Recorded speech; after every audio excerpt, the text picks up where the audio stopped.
Hey everyone, welcome to today's edition of One Single Story, where each weekday we offer a brief lesson from a section of today's reading in the One Year Bible. My name is Stephen Mizell, and Jay Rivenbark and I are joined today by Wendy Korbusieski.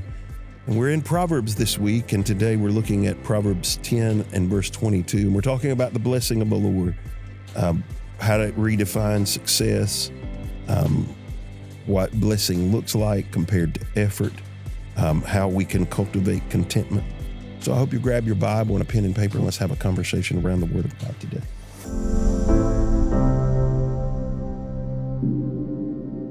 Hey everyone, welcome to today's edition of One Single Story. We are in Proverbs this week. We're going to spend the whole week in the book of Proverbs.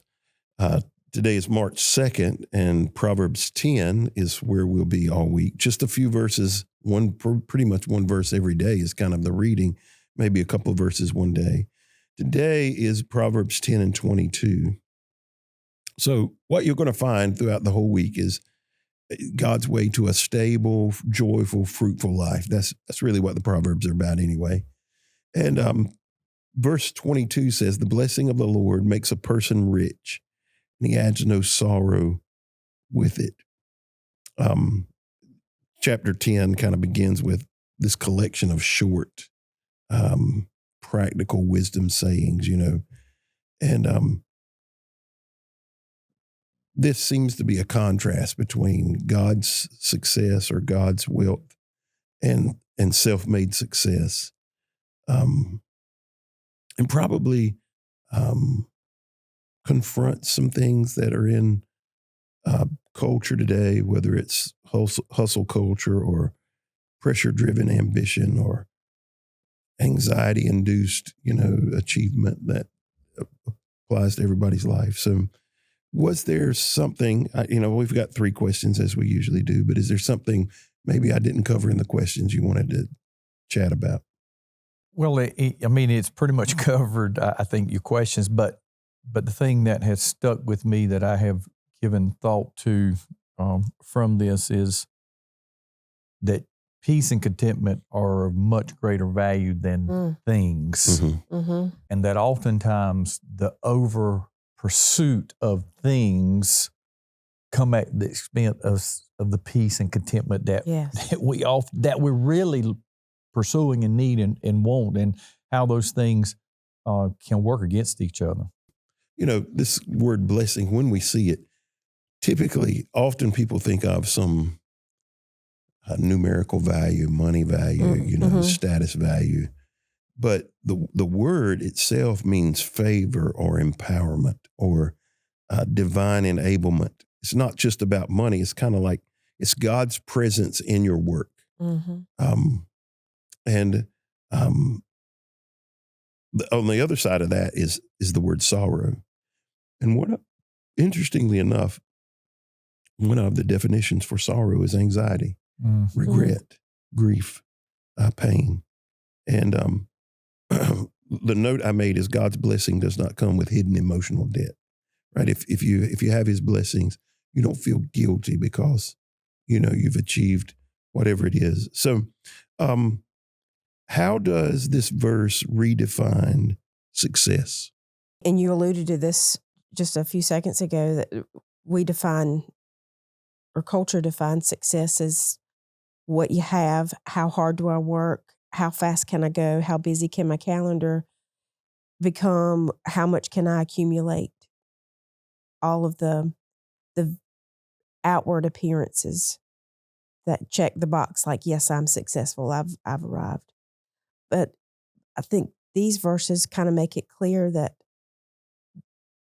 true success has to be God-given and God-sustained and comes from him, not by the work of our own hands. Now, it may be favor granted to us to be able to work, but that's God's sustaining us, God's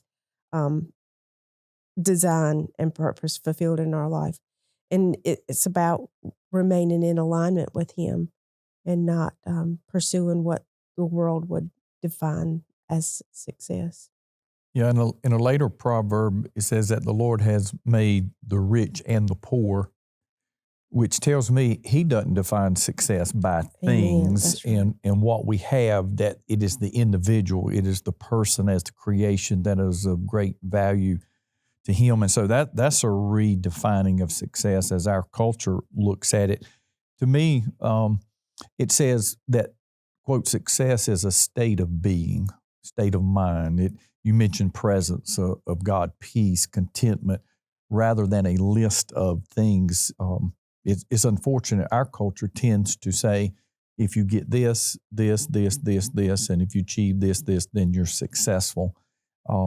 Rather than to say, one, if you have a relationship with God and you're at peace with other relationships, those are primary. And then all these other things are secondary. I often say, as it relates to our family, our children are grown. We have grandchildren. They're productive members of society. They love the Lord. And I say, I define that as success as a parent, as a person. Mm-hmm. Anything and everything else, whether, if I manage to have a nice vehicle or a modest home to live in, any of those other measurements, those are just added bonuses from me. They're not the defining parts of success. And so as I have gotten older, even I tend to redefine success in relationships more than in things, tangible things. Yeah, you talk about your kids. If you were to ask my dad what he's most proud of, he would say that both his boys are pastors. Yeah. Now, he says it frequently, which is not what I wrote in my notes is alignment's more important than accumulation. I have spent time on the accumulation side.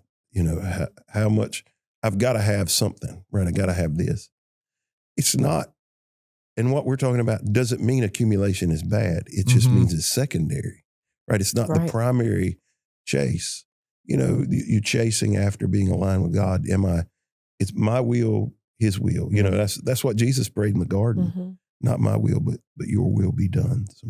How many times have you caught yourself saying, what I wouldn't give if, and normally those statements are a predication to things like, if I knew my children could fend for themselves, if I knew my children were sold out for the Lord, if I knew my family, or I could sleep with peace.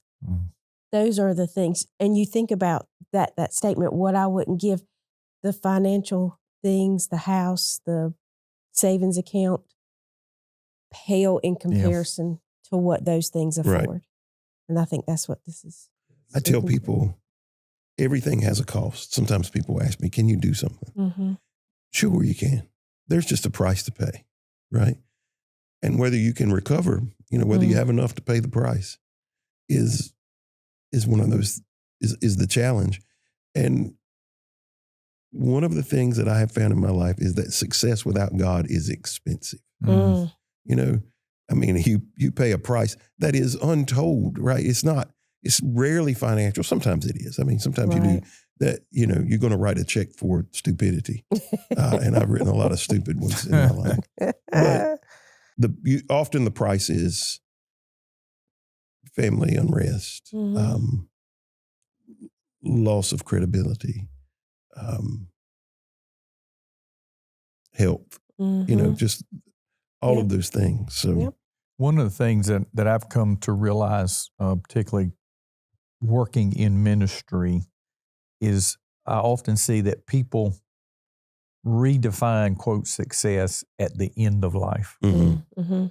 All of a sudden, when, let's say, they're diagnosed with a terminal illness, they have this major event that they realize this is probably going to be near the end, they redefine success in relationships, whether it be with the Lord or with family and stuff, and the things you mentioned that were so important previously, they don't even get mentioned.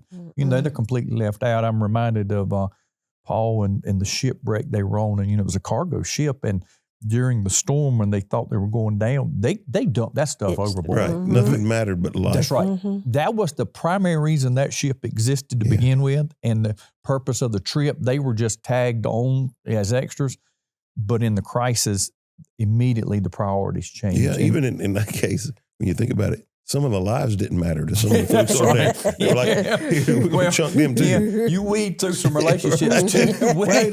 when you're getting in that, yeah. Alignment with God will require you to weed through some Yes, relationships. it will. Yes. 100%. If you don't. And I would say there's success you won't have in your life if you keep some relationships. Mhm. They're always going to be tugging you back, pulling you down. Yep. So why is God's blessing better than effort alone? My efforts alone tend to produce burnout. If I'm trying to do it all by myself, anxiety, comparison. What do I do? I'm always looking, what do I need to do to get to where that is? But God's provision and his blessings just afford peace. He says, I'm sufficient, and I'm not promising you a problem-free life, but what I am promising you is a life that I can carry. I can sustain you with grace instead of pressure. Because I can have a lot, but still be empty. Right. My wealth isn't defined by the things that I have, and what I can do to achieve that is my wealth is found in that peace and security. Yeah. And that's what I'm looking for. There's a passage in Deuteronomy that reminds us that it is God who gives us the power to, some translations say get wealth, some say to be successful. You defined it as his presence versus fear, anxiety, frustration. And so whatever his blessing is to us, although it may not be significant by the world standard, comes with a sense of peace and contentment and fulfillment that those things alone will never be able to provide. And so little is much when God is in it. There's an old song to that refrain, and that's the reality of it. What God provides, and we're in alignment, use that term, with it, then it adds such value, peace, and rest to us that we're not going to find in just the things themselves. Everything else other than God, you use the word burnout. He's the only thing that produces rest. In my experience, if I chase after whatever it is he's wanting me to chase after, it doesn't mean that my schedule isn't hectic or life isn't crazy sometimes, but I find rest. But if I'm chasing after my own desires and wills, it doesn't matter how easy it looks. It's exhausting. You're like, I've had enough. I must be chasing my own right now. Trying to get a house wrapped up. Yeah. I'm like, You need that rest. I need a lot of rest. You need some rest. So how do we as believers cultivate contentment? Stop the comparison. I think a lot of unrest and ill content, not feeling that, is based in that comparison place in your life. And it needs to be replaced with this heart of gratitude. Oh my gosh, I'm not going to be able to name the singer now because it's just popped into my mind. I'm going to say Colby Calais, but I might be wrong. And I probably am wrong. Anyway, it's a lyric in one of her songs. You have to be happy with, it's not having what you want, but wanting what you got. It's the line in that song. And that's what contentment is centered on, is being so thankful for what you have and not always chasing what you want. And knowing that what God is providing for you is sufficient. He wants to sustain you. He wants good for you, and trusting in that. To answer that question, I refer back to verse 16 of that chapter where he says the earnings of the godly enhance their lives. Earnings, not just money, but whatever blessings he sends our way, he designs them to develop us, grow us.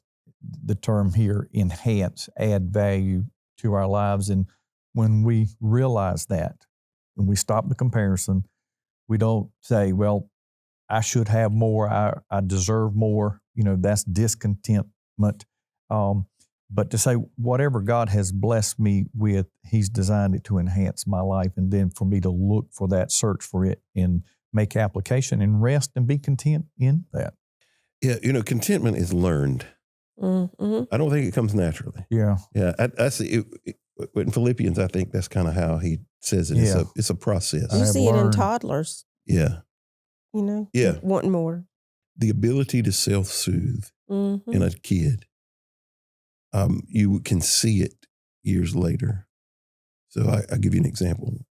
Bannon and Rowan are night and day, completely different kids. But Bannon saw some things that Rowan didn't see.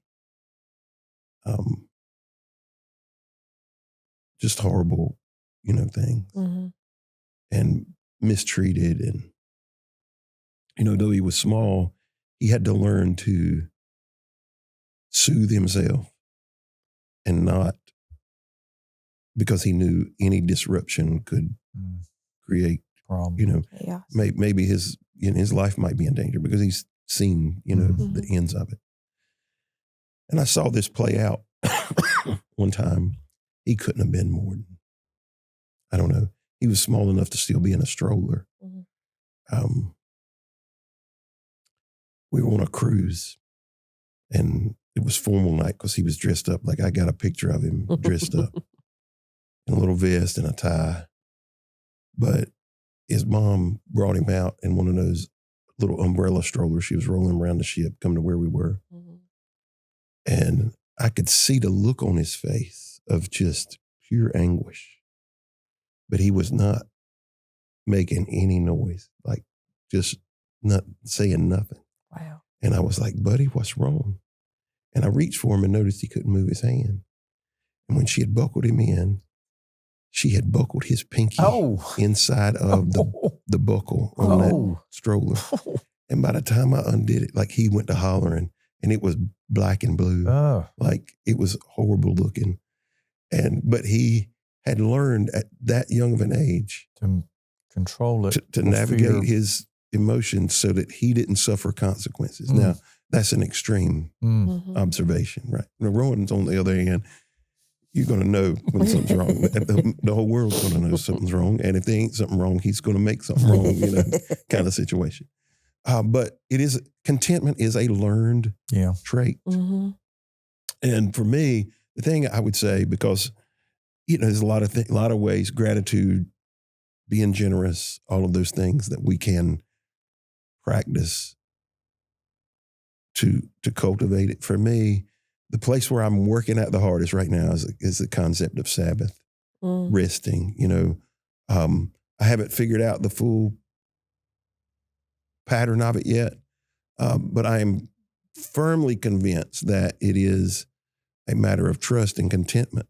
Can I, because every time I read, because we're back through it again in the Old Testament now, the whole city's under siege, right? They're being bombarded. They got to take a Sabbath, like, Who does that? Right? No, I'm not taking a day off. I'm gonna kill some folks, right? And it was that important, right? It was that important to trust God, and that I would never tell anybody I've arrived at that one yet. I haven't. I'm still trying to figure it out, but I'm working on it because I have to get to a place I can trust God with a day. Yeah. I want to say I trust him with every day, but I'm struggling to trust him with one. I find that sometimes it's not even for the day, it's for the moment or for the block of time. And I'm going to confess and give you an example. At the same time, yesterday, after recording podcasts and having a staff meeting, and then I went to the house that we're building. And there were 2 or 3 things that I was like, oh yeah, I need to do that. And my first inclination was, I'm going to do it. I bought a change of clothes and I'm just going to spend the next several hours here. And it was almost like a conviction to me. I was like, no, I'm not.